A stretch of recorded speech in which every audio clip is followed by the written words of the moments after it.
नमस्कार, मैं हूं आपके साथ ईशा नेगी और आप सभी का स्वागत है न्यूज नेशन में। पीएम मोदी ने हाल ही में लक्षद्वीप विजिट किया।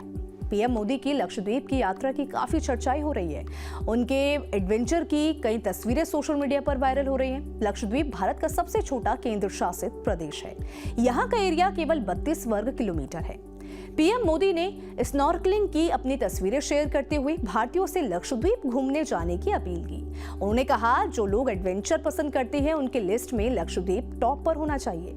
पीएम मोदी ने ऐसा क्यों कहा और लक्षद्वीप में ऐसा क्या है जिसकी खूबसूरती के कायल पीएम मोदी भी हो गए हैं? तो चलिए जानते हैं लक्षद्वीप के बारे में कुछ खास बातें। साथ ही ये भी जानते हैं कि लक्षद्वीप भारत का हिस्सा कैसे बना। ये कहानी भी बड़ी दिलचस्प है। भारत के दक्षिणी पश्चिम तट से लक्षद्वीप की दूरी 200 से 400 किलोमीटर है।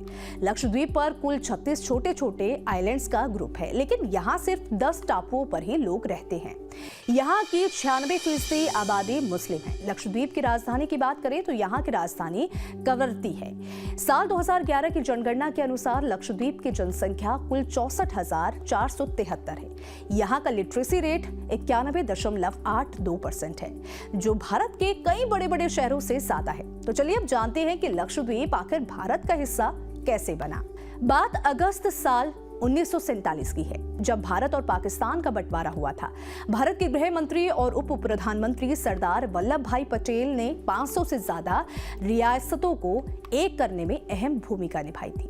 पाकिस्तान के तत्कालीन प्रधानमंत्री लियाकत अली खान ने पंजाब, सिंध, बंगाल को पाकिस्तान में मिलाने की भरपूर कोशिश की, लेकिन किसी का भी ध्यान लक्षद्वीप पर नहीं गया। आजादी के बाद लक्षद्वीप भारत और पाकिस्तान में से किसी के भी अधिकार क्षेत्र में नहीं था, क्योंकि दोनों ही पहले मेन लैंड देशों को अपने साथ जोड़ने की कोशिश कर रहे थे। अगस्त आखिरी में पाकिस्तान के लियाकत अली खान ने सोचा कि लक्षद्वीप मुस्लिम बहुल इलाका है और भारत ने अभी तक इस पर दावा भी नहीं किया है, तो क्यों ना अपना अधिकार जमा लिया जाए। इतिहासकार बताते हैं कि उसी वक्त भारत के गृह मंत्री सरदार वल्लभ भाई पटेल भी लक्षद्वीप के बारे में ही सोच रहे थे।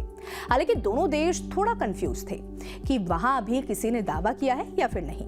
इसी कंफ्यूजन के बीच पाकिस्तान ने अपना एक युद्धपोत लक्षद्वीप के लिए भेज दिया। उधर सरदार पटेल ने आरकोट रामास्वामी मुदालियर और आरकोट लक्ष्मण स्वामी मुदालियर को सेना लेकर तुरंत लक्षद्वीप की ओर जाने के लिए कहा। उधर पाकिस्तान की फौज भी रास्ते में ही थी। आखिरकार भारत की सेना पहले लक्षद्वीप पहुंच गई और तिरंगा फहरा दिया गया। कुछ ही समय बाद पाकिस्तान का युद्धपोत भी वहां पहुंच गया, मगर भारत का तिरंगा झंडा देखकर दबे पांव वापस लौट गया। तब से लक्षद्वीप भारत का अभिन्न अंग है। लेकिन हमारी सेना को आधे घंटे की भी देरी हो जाती तो आज स्थिति कुछ और भी हो सकती थी। भारत की सुरक्षा के लिहाज से लक्षद्वीप काफी अहम माना जाता है। United Nations law of sea conventions के मुताबिक किसी भी देश का उसके समुद्री तट से 22 किलोमीटर तक का एरिया पर उसी देश के अधिकार क्षेत्र में होता है। इस कारण भारत को समुद्र में 20,000 स्क्वायर किलोमीटर तक ज्यादा एक्सेस मिल जाता है। यहाँ से हिंद महासागर और अरब सागर दोनों पर नजर रखी जा सकती है। सेना और बिजनेस के हिसाब से भी बड़ा महत्व रखता है। राजधानी कवरत्ती में भारतीय नौसेना का बेस आईएनएस द्वीप रक्षक बना हुआ है। इसे 30 अप्रैल 2012 को कमीशन किया गया था।